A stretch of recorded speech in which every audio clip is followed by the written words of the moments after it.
Welcome back to War Academy. If you are preparing for competitive exams, this video is a must-watch for you. In today's video, I will cover 17 most repeated polity PYQs from UPSC, TPSC and APPSC. 6 questions are repeated 4+ times. Don't forget to like, subscribe, comment, share and click the hype button to help this video reach maximum aspirants. ఈరోజు మనం ఒక interesting deep dive సెషన్లోకి వెళ్తున్నాం. అవును, polity సబ్జెక్ట్లో ఆస్పిరెంట్స్కి concept clarity ఇవ్వడానికి ఈ quiz session చాలా help అవుతుంది. ఖచ్చితంగా 140 కోట్ల మంది జనాభా ఉన్న మన దేశాన్ని కేవలం ఢిల్లీలో కూర్చుని పాలించడం అసాధ్యం కదా. అందుకే అసలు ఈ స్థానిక పాలన దగ్గర్నుంచి కేంద్రం వరకు యంత్రాంగం ఎలా పనిచేస్తుందో ఈ 17 ప్రశ్నల ద్వారా డీకోడ్ చేద్దాం. ఏమాత్రం ఆలస్యం చేయకుండా మొదటి ప్రశ్నలోకి వెళ్ళిపోదాం. ప్రశ్న 241. స్థానిక సంస్థల ఎన్నికలను ఎవరు నిర్వహిస్తారు? Option 1 election commission of India, option 2 రాష్ట్ర ఎన్నికల సంఘం, option 3 election commission of India కింద ఉండే రాష్ట్ర ఎన్నికల కమిషనర్, ఆప్షన్ 4 రాష్ట్ర ఎన్నికల సంఘం కింద ఉండే election commissioner of India. Options వింటుంటేనే చాలా కన్ఫ్యూజింగ్గా అనిపిస్తున్నాయి. నిజమే, ఆస్పిరెంట్స్ కాన్సెప్ట్ని ఎగ్జామినర్ ఇక్కడే టెస్ట్ చేస్తారు. దీనికి సరైన జవాబు ఏంటంటే ఆప్షన్ 2, అదే రాష్ట్ర ఎన్నికల సంఘం లేదా స్టేట్ ఎలక్షన్ కమిషన్. అంటే కేంద్ర ఎన్నికల సంఘానికి దీనికి సంబంధం లేదా? అస్సలు లేదు. ఎలక్షన్ కమిషన్ ఆఫ్ ఇండియా అనేది ఆర్టికల్ 324 కింద ఏర్పడిన ఒక జాతీయ స్థాయి సంస్థ. అది కేవలం పార్లమెంట్, రాష్ట్ర అసెంబ్లీలు, రాష్ట్రపతి ఎన్నికలు మాత్రమే చూసుకుంటుంది కదా. ఎగ్జాక్ట్లీ. ఆ పంచాయతీలకు, మున్సిపాలిటీలకు ఎన్నికలు నిర్వహించే బాధ్యత పూర్తిగా రాష్ట్ర ఎన్నికల సంఘానిదే. మనకి రాజ్యాంగంలోని ఆర్టికల్ 243కే పంచాయతీల ఎన్నికల గురించి చెబుతుంది. అలాగే ఆర్టికల్ 243ZA మున్సిపాలిటీల ఎన్నికల గురించి స్పష్టంగా వివరిస్తుంది. ఒక్క నిమిషం, దీని యొక్క రియల్ వరల్డ్ ఉదాహరణతో చూద్దాం. ఇప్పుడు క్రికెట్లో నేషనల్ లెవెల్లో BCCI ఉంటుంది, స్టేట్ లెవెల్లో హైదరాబాద్ క్రికెట్ అసోసియేషన్ లాంటివి ఉంటాయి. అవి స్వతంత్రంగా పనిచేస్తాయి కదా. అంటే ఇక్కడ కూడా రాష్ట్ర ఎన్నికల సంఘం అనేది కేంద్ర ఎలక్షన్ కమిషన్కి సబార్డినేట్ కాదా? అబ్బా, చాలా మంచి కనెక్షన్ ఇచ్చారు. మీరు పట్టుకున్న పాయింట్ ఖచ్చితమైనది. ఆప్షన్ 3 మరియు ఆప్షన్ 4 పూర్తిగా అసంబంధమైనవి. రాష్ట్ర ఎన్నికల సంఘం అనేది కేంద్ర ఎలక్షన్ కమిషన్కు ఏమాత్రం సబార్డినేట్ కాదు. ఓహో, అంటే ఎవరికి వారే స్వతంత్రమన్నమాట. అవును, అది రాజ్యాంగబద్ధంగా ఏర్పడిన ఒక స్వతంత్ర సంస్థ. గవర్నర్ చేత నియమించబడే రాష్ట్ర ఎన్నికల కమిషనర్కు ఒక హైకోర్టు జడ్జితో సమానమైన భద్రత ఉంటుంది. కాబట్టి ఎవరి కింద ఎవరూ పనిచెయ్యరు, ఎవరి అధికార పరిధి వారిదే. క్లియర్, చాలా స్పష్టంగా అర్థమైంది. సరే, ఇప్పుడు ఈ సంస్థలు ఎన్నికలు నిర్వహించి నాయకులను ఎన్నుకున్నాక అసలు వాళ్ళు ఏం చేస్తారనేది మన తదుపరి ప్రశ్న. నేను చదువుతాను. ప్రశ్న 242. 11వ షెడ్యూల్ కింద పంచాయతీరాజ్ సంస్థల విధులు ఏవి? స్టేట్మెంట్ 1 పశుసంవర్ధక, పాడి మరియు పౌల్ట్రీ. స్టేట్మెంట్ 2 సామాజిక అటవీకరణ మరియు ఫామ్ ఫారెస్ట్రీ.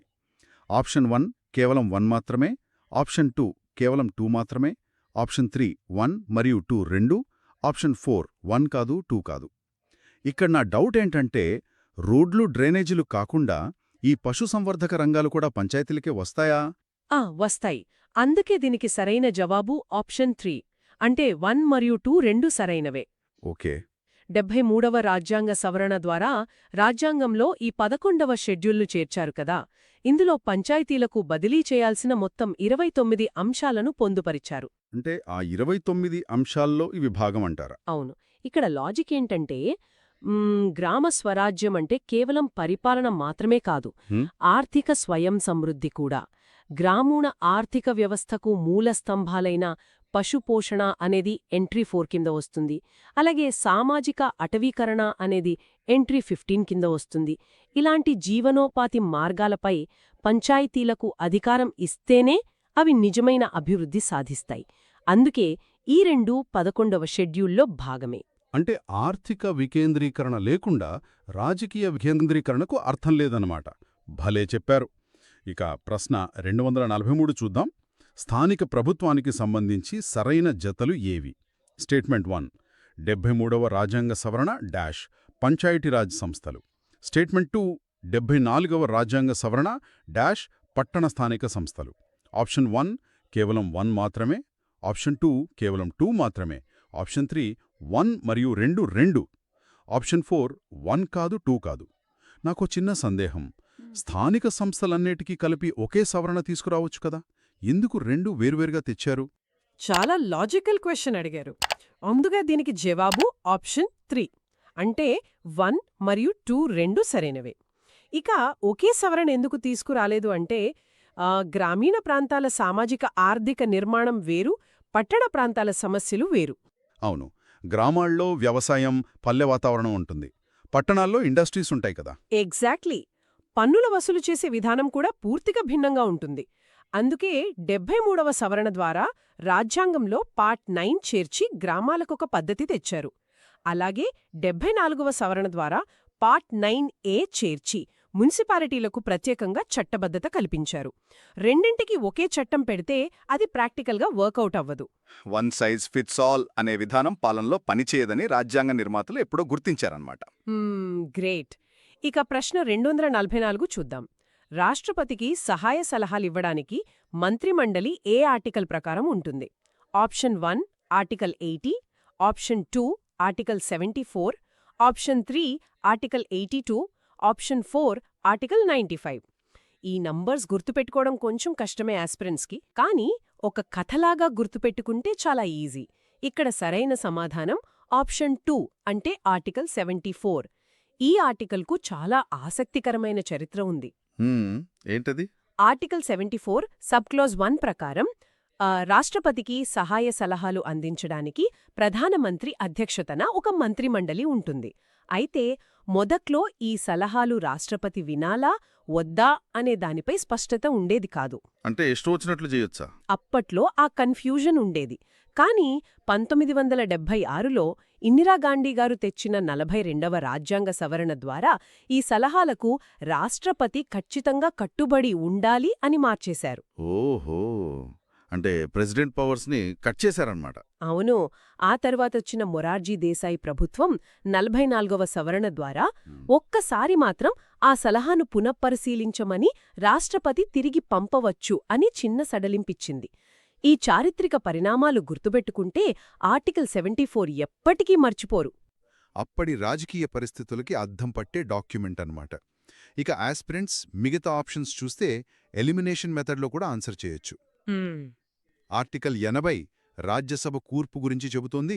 ఆర్టికల్ 82 నియోజకవర్గాల డీలిమిటేషన్ గురించి. అలాగే ఆర్టికల్ 95 స్పీకర్ స్థానంలో డిప్యూటీ స్పీకర్ వ్యవహరించడం గురించి కదా. అవును, పర్ఫెక్ట్గా ఎలిమినేట్ చేశారు. Thank you. ఇక ప్రశ్న 245 చదువుతాను. రాజ్యాంగంలోని ఆర్టికల్ మరియు ప్రావిజన్కు సంబంధించి సరైన జత ఏది? స్టేట్మెంట్ 1 ఆర్టికల్ 7 పాకిస్తాన్ నుండి వలస వచ్చిన కొందరికి పౌరసత్వ హక్కులు. స్టేట్మెంట్ 2 ఆర్టికల్ 17 బిరుదుల రద్దు. ఆప్షన్ 1 కేవలం 1 మాత్రమే, ఆప్షన్ 2 కేవలం 2 మాత్రమే, ఆప్షన్ 3 1 మరియు 2 రెండు, ఆప్షన్ 4 1 కాదు 2 కాదు. దీనికి జవాబు ఆప్షన్ 1 మాత్రమే. అంటే మొదటి స్టేట్మెంట్ కరెక్ట్, రెండోది తప్పు. అంటే ఆర్టికల్ 7 పాకిస్తాన్ వలసల గురించేనా? అవును. మార్చి 1, 1947 తర్వాత పాకిస్తాన్కు వలస వెళ్లి మళ్లీ మనసు మార్చుకొని శాశ్వత నివాసం కోసం ఇండియాకు తిరిగి వచ్చిన వారికి పౌరసత్వం కల్పించేదే ఆర్టికల్ 7.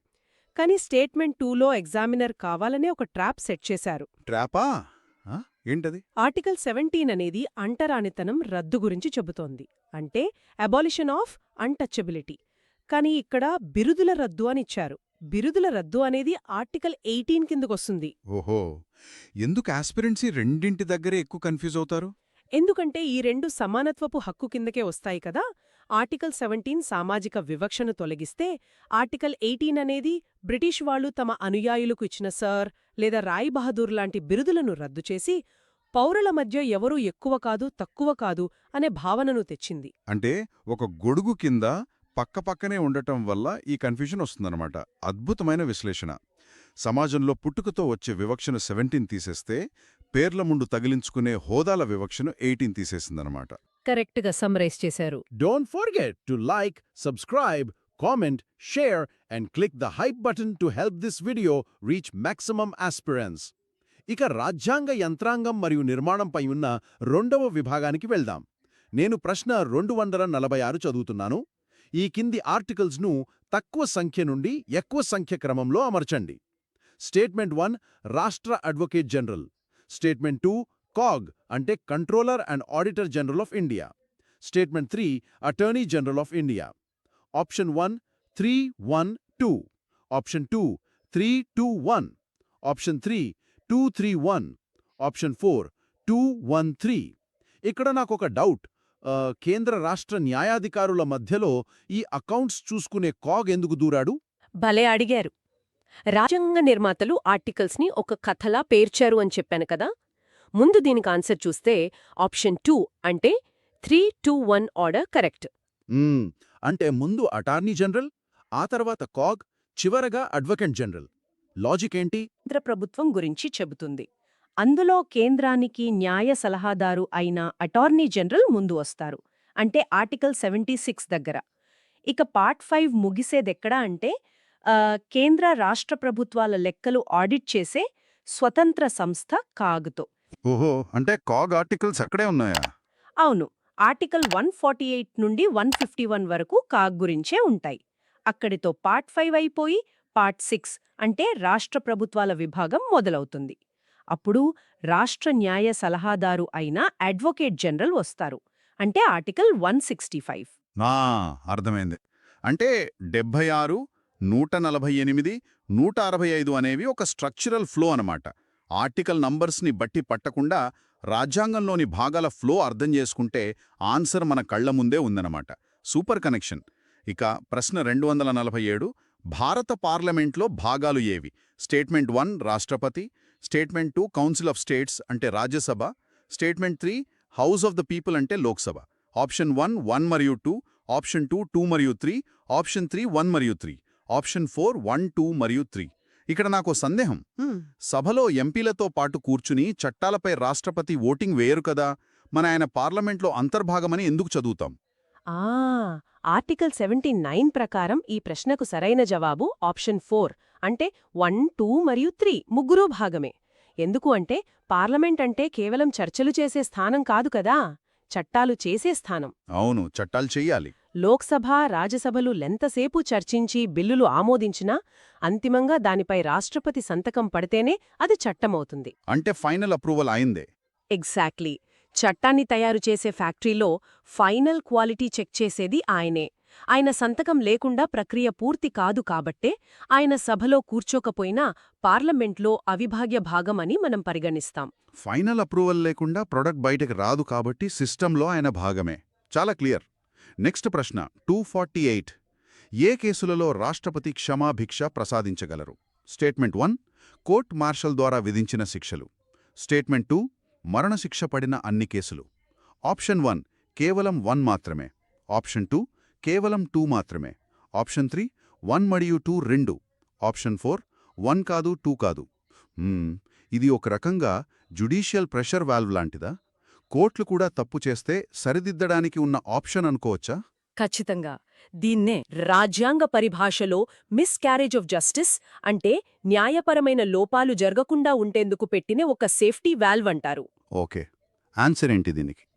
దేశ సాయుధ బలగాలకు సుప్రీం కమాండర్ కదా, అందుకే ఆయనకు ఆ మిలిటరీ శిక్షలను మార్చే పవర్ ఉంటుంది. మరి మరణశిక్ష లాంటి కేసుల్లో? ఒకరి ప్రాణం తీశాక ఆ శిక్షలో తప్పు జరిగిందని తెలిస్తే వెనక్కి తీసుకురాలేం కదా. అందుకే కింది కోర్టుల నుండి సుప్రీంకోర్టు వరకు ఏ కోర్టు మరణశిక్ష విధించినా దానిని పూర్తిగా రద్దు చేసే సర్వోన్నత అధికారం కేవలం రాష్ట్రపతికే ఇచ్చారు. గవర్నర్ పవర్ లేదా? ఆర్టికల్ 161 కింద రాష్ట్ర గవర్నర్కు కూడా క్షమాభిక్ష అధికారాలు ఉంటాయి, కానీ మరణశిక్షను పూర్తిగా రద్దు చేసే పవర్ మాత్రం గవర్నర్కి అస్సల్లేదు. అంటే అత్యున్నత శిక్ష పడినప్పుడు అత్యున్నత అధికారి మాత్రమే దానిపై నిర్ణయం తీసుకోగలరన్నమాట. లాజికల్. సరే, ప్రశ్న 249. కింది రాష్ట్రాలను వాటి రాజ్యసభ సీట్లతో జతపరచండి. రాష్ట్రాలు 1 ఆంధ్రప్రదేశ్, 2 అరుణాచల్ ప్రదేశ్, 3 అస్సాం. సీట్లు 1 12 కాదు 11, 2 1, 3 7. ఆప్షన్ 1 1కి 1, 2కి 2, 3కి 3. ఆప్షన్ 2 1కి 2, 2కి 1, 3కి 3. ఆప్షన్లన్నీ చదవట్లేదు కానీ ఆన్సర్ ఎలా గుర్తుపెట్టుకోవాలో చెప్పండి. దీనికి జవాబు ఆప్షన్ 1. అంటే ఎదురెదురుగా ఉన్నవే కరెక్ట్ జతలు. ఏపీకి 11, అరుణాచల్కి 1, అస్సాంకి 7. ఇది ఎలా డిసైడ్ చేస్తారు? మనకు 4వ షెడ్యూల్ ద్వారా రాజ్యసభ సీట్లను కేటాయించారు. ఇక్కడ లాజిక్ ఏంటంటే ఈ సీట్ల కేటాయింపు అమెరికా సెనెట్ లాగా ప్రతి రాష్ట్రానికి సమానంగా ఉండదు. అంటే ఏ రాష్ట్రానికైనా ఒకటే నంబర్ ఉండదా? ఉండదు. మన దగ్గర కేవలం జనాభా ప్రాతిపదికన ఉంటుంది. ఆంధ్రప్రదేశ్ జనాభా ఎక్కువ కాబట్టి 11 సీట్లిచ్చారు. ఈశాన్య రాష్ట్రాల్లో జనాభాపరంగా పెద్దదైన అస్సాంకు 7 సీట్లు ఉంటాయి. ఇక కొండ ప్రాంతమైన అరుణాచల్ ప్రదేశ్లో జనాభా అతి తక్కువ కదా, కాబట్టి కేవలం 1 సీటు మాత్రమే ఉంటుంది. ఓహో, అంటే భౌగోళిక విస్తీర్ణం ఎంత పెద్దది అనేదానికంటే అక్కడ ఎంతమంది ప్రజలున్నారనేదే ఇక్కడ పాయింట్ అన్నమాట. నెక్స్ట్ ప్రశ్న 250. కింది వాటిలో రాష్ట్ర కార్యనిర్వాహక వర్గంలో అంటే స్టేట్ ఎగ్జిక్యూటివ్లో భాగం కానిదెవరు? ఆప్షన్ 1 గవర్నర్, ఆప్షన్ 2 మంత్రి మండలి, ఆప్షన్ 3 ముఖ్యమంత్రి, option 4 attorney general of India. దీనికి ఆన్సర్ ముందే నేను ఒక లాజిక్ గెస్ చేయొచ్చా? చెప్పండి. ఇందాకే మనం మాట్లాడుకున్నాం కేంద్రానికి అటార్నీ జనరల్, రాష్ట్రానికి అడ్వొకేట్ జనరల్ ఉంటారు అని. సో అటార్నీ జనరల్ స్టేట్ ఎగ్జిక్యూటివ్లో ఉండరు కాబట్టి ఆప్షన్ 4 అయి ఉంటుందా? అబ్బా, ఎగ్జాక్ట్లీ! మీరిందాకటి కాన్సెప్ట్ని భలే కనెక్ట్ చేశారు. దీనికి సరైన జవాబు ఆప్షన్ 4. రాజ్యాంగంలోని పార్ట్ 6 ప్రకారం రాష్ట్ర కార్యనిర్వాహక వర్గంలో గవర్నర్, ముఖ్యమంత్రి, ఆయన మంత్రిమండలి మరియు రాష్ట్ర అడ్వకేట్ జనరల్ మాత్రమే ఉంటారు. అంటే అటార్నీ జనరల్ సెంట్రల్కి వెళ్ళిపోతారు కదా? అవును. ఆర్టికల్ 76 కింద వచ్చే అటార్నీ జనరల్ ఆఫ్ ఇండియా కేంద్ర ప్రభుత్వానికి అత్యున్నత న్యాయ సలహాదారు. కాబట్టి ఆయన రాష్ట్ర పరిధిలోకి రారు. ఆస్పిరెంట్స్కి ఈ కనెక్షన్ బాగా హెల్ప్ అవుతుంది. Don't forget to like, subscribe, comment, share and click the hype button to help this video reach maximum aspirants. And also, for more updates, join our Telegram channel. The link is given in the description. ఇప్పుడు మనం 3వ విభాగమైన కేంద్ర రాష్ట్ర సంబంధాలు మరియు అధికార వికేంద్రీకరణ టాపిక్స్లోకి వెళ్దాం. ప్రశ్న 251. రాజ్యాంగం ప్రకారం యూనియన్ కార్యనిర్వాహక అధికారం లాంఛనంగా ఎవరికి ఉంటుంది? లాంఛనంగా అంటే ఫార్మల్గా కదా? ఆప్షన్ 1 రాష్ట్రపతి, ఆప్షన్ 2 ప్రధానమంత్రి, ఆప్షన్ 3 మంత్రిమండలి, ఆప్షన్ 4 క్యాబినెట్ మంత్రులు. అవును, ఇక్కడ ఆస్పిరెంట్స్ గమనించాల్సిన కీవర్డ్ అదే, ఫార్మల్గా లేదా లాంఛనంగా. దీనికి కరెక్ట్ ఆన్సర్ ఆప్షన్ 1 రాష్ట్రపతి. అంటే పవర్స్ అన్నీ ప్రధాని చేతిలోనే ఉంటాయి కదా, రాష్ట్రపతి అని ఎందుకంటారు? ఆర్టికల్ 53 సబ్ క్లాజ్ 1 ప్రకారం కేంద్ర కార్యనిర్వాహక అధికారాలన్నీ రాష్ట్రపతి పేరు మీదే చెలామణి అవుతాయి. మీరు ఏ దేశంతోనైనా ఒప్పందం చేసుకున్నా, ఏ నియామకం చేపట్టినా పేపర్ మీద ఉండేది ఖచ్చితంగా రాష్ట్రపతి పేరే. దీన్ని ఎలా అర్థం చేసుకోవాలి? సింపుల్గా దీని యొక్క కంపెనీతో పోలిస్తే ఆ రాష్ట్రపతిగారు బోర్డ్ ఆఫ్ డైరెక్టర్స్కు చైర్మన్ లాంటివారు. అన్నీ ఆయన పేరు మీదే జరుగుతాయి. కానీ రోజువారీ నిర్ణయాలు తీసుకునే అసలైన సీఈఓ మాత్రం ప్రధానమంత్రి నేతృత్వంలోని మంత్రిమండలే. వావ్, అద్భుతమైన పోలిక. డాక్యుమెంట్స్ మీద సైన్ చేసేది చైర్మన్ అయినా కంపెనీని నడిపించేది సీఈఓనే. వాస్తవ అధికారాలు ప్రధానివి, నామమాత్రపు అధికారాలు రాష్ట్రపతివి. క్లియర్. ప్రశ్న 252 చూద్దాం. రాష్ట్ర అడ్వకేట్ జనరల్ను ఎవరు నియమిస్తారు? ఆప్షన్ 1 రాష్ట్ర ముఖ్యమంత్రి, ఆప్షన్ 2 రాష్ట్ర గవర్నర్, ఆప్షన్ 3 భారత ప్రధాన న్యాయమూర్తి, option 4 attorney general of India. ఇక్కడ నా లాజిక్ ఏంటంటే ముఖ్యమంత్రికి అడ్వకేట్ జనరల్ సలహాలిస్తారు కాబట్టి ముఖ్యమంత్రే ఆయనను నియమించుకుంటారా? ఇక్కడే కాస్త జాగ్రత్తగా ఆలోచించాలి మనం. సిఫార్సు చేయడం వేరు, అధికారికంగా నియమించడం వేరు. అంటే డిఫరెన్స్ ఏంటి? ఆర్టికల్ 165 ప్రకారం రాష్ట్ర అత్యున్నత న్యాయాధికారి అయిన అడ్వకేట్ జనరల్ను నియమించే రాజ్యాంగబద్ధమైన అధికారం రాష్ట్ర గవర్నర్కు మాత్రమే ఉంటుంది. అంటే ఆప్షన్ 2. మీరు చెప్పినట్లు ముఖ్యమంత్రి మరియు మంత్రిమండలి ఫలానా వ్యక్తిని అడ్వకేట్ జనరల్గా నియమించండి అని కేవలం సలహా మాత్రమే ఇస్తారు. ఓకే, కానీ ఫైనల్ డిసిజన్? ఆ నియామక పత్రంపై అధికారికంగా సంతకం చేసే పవర్ గవర్నర్దే. కాబట్టి ఆన్సర్ గవర్నరే అవుతారు. సిఫార్సు వెనుక ఉన్న పాలిటిక్స్ ఎలా ఉన్నా రాజ్యాంగపరంగా పవర్ ఎవరిది అని చూస్తే గవర్నర్కే వెళ్తుంది. క్లియర్. నెక్స్ట్ ప్రశ్న 253. స్థానిక ప్రభుత్వ సంస్థలకు రాజ్యాంగ గుర్తింపు ఇవ్వాలని సిఫార్సు చేసిన కమిటీ ఏది? Option 1 PK Thungon committee, option 2 Narasimham committee, option 3 Balwantrai Mehta committee, option 4 Varma committee. నాకు తెలిసి స్థానిక సంస్థలు అనగానే 90% మంది యాస్పిరెంట్స్ కళ్ళు మూసుకుని బలవంతరాయ్ మెహతాని టిక్ పెడతారు. నేను కూడా అదే అనుకుంటున్నా. ఆ అది చాలా కామన్ మిస్టేక్. ఎగ్జామినర్ పెట్టిన పెద్ద ట్రాప్. ఆప్షన్ 3. కానీ దీనికి సరైన జవాబు ఆప్షన్ 1, పీకే తుంగన్ కమిటీ. అంటే బల్వంతరాయ్ మెహతా కమిటీ స్థానిక సంస్థల గురించి కాదా? స్థానిక సంస్థల గురించే, కానీ అసలు స్టోరీ వేరుంది. 1957లో బల్వంతరాయ్ మెహతా కమిటీ కేవలం 3 అంచెల వ్యవస్థ ఉండాలని ఒక ఐడియాలాగా లేదా ఒక ప్రయోగంలాగా మాత్రమే చెప్పింది తప్ప వాటికి రాజ్యాంగ హోదా ఇవ్వాలని ఎక్కడా అడగలేదు. ఓహో, కాన్స్టిట్యూషనల్ స్టేటస్ అడగలేదా? మరి తుంగన్ కమిటీ ఎందుకడిగింది? ఎందుకంటే 1980ల నాటికి ఏమైందంటే రాష్ట్ర ప్రభుత్వాలు తమకు ఇష్టమొచ్చినట్లు పంచాయతీలను రద్దు చేయడం, ఏళ్ల తరబడి ఎన్నికలు జరపకపోవడం మొదలుపెట్టాయి. ఈ అరాచకాన్ని ఆపాలి అంటే ఈ సంస్థలకు ఒక రాజ్యాంగ కవచం ఉండాలని ఎల్ఎం సింఘ్వీ కమిటీ మరియు పీకే తుంగన్ కమిటీలు బలంగా డిమాండ్ చేశాయి. ఆ తర్వాతే మనకు 73rd సవరణం వచ్చింది. వావ్! ఈ చారిత్రక నేపథ్యం తెలిస్తే ఎప్పటికీ బల్వంతరాయ్ మెహతా అని పొరబడము. కమిటీల సిఫార్సుల వెనుక ఉన్న అసలు కారణాలు అర్థం చేసుకోవడం ఎంతో ముఖ్యం. ప్రశ్న 254. రాజ్యాంగం రాసినప్పుడు స్థానిక ప్రభుత్వం ఏ జాబితాలో చేర్చబడింది? ఆప్షన్ 1 రాష్ట్ర ప్రభుత్వం అంటే స్టేట్ లిస్ట్. ఆప్షన్ 2 కేంద్ర ప్రభుత్వం అంటే సెంట్రల్ లిస్ట్. ఆప్షన్ 3 1 మరియు 2 రెండు. ఆప్షన్ 4 1 కాదు 2 కాదు. ఇందాక స్థానిక సంస్థలకి హోదా కోసం పార్లమెంట్ రాజ్యాంగ సవరణ చేసిందని చెప్పారు కదా, అలాంటప్పుడు అది కేంద్ర జాబితాలో ఉంటుందా? లేదు లేదు, అది పూర్తిగా రాష్ట్ర జాబితాకే చెందుతుంది. అంటే ఆప్షన్ 1. రాజ్యాంగంలోని 7వ షెడ్యూల్ కేంద్ర రాష్ట్రాల మధ్య అధికారాలను విభజిస్తుంది కదా. అవును, 3 లిస్టులుంటాయి. అందులో స్థానిక పరిపాలన అనేది రాష్ట్ర జాబితాలోని ఎంట్రీ 5 కింద స్పష్టంగా చేర్చబడింది. 73వ సవరణ ద్వారా కేంద్రం వాటికి ఒక చట్రం లేదా ఫ్రేమ్వర్క్ కల్పించింది, కానీ వాటి అధికారాలను బదిలీ చేసే అసలు బాధ్యత రాష్ట్ర శాసనసభల మీదే ఉంచింది. అంటే స్టేట్ గవర్నమెంట్ ఇష్టమా? అందుకే పంచాయతీ చట్టాలు ఏపీలో ఒకలా ఉంటాయి, కేరళలో మరోలా ఉంటాయి. ఎవరి రాష్ట్రానికో రకంగా ఉంటాయి. ఓహో, ఫ్రేమ్వర్క్ కేంద్రమిచ్చింది కానీ ఆ ఫ్రేమ్లో ఏ బొమ్మ గీయాలో రాష్ట్రాల ఇష్టానికే వదిలేశారన్నమాట. Super analogy. ఇక స్థానిక పాలనలో చివరి ప్రశ్న 255. స్థానిక ప్రభుత్వ నిర్మాణంలో సరైన క్రమం ఏది? ఆప్షన్ 1 గ్రామ పంచాయతీ. ఆప్షన్ 2 తాలూకా పంచాయతీ లేదా మండల పంచాయతీ. ఆప్షన్ 3 జిల్లా పంచాయతీ.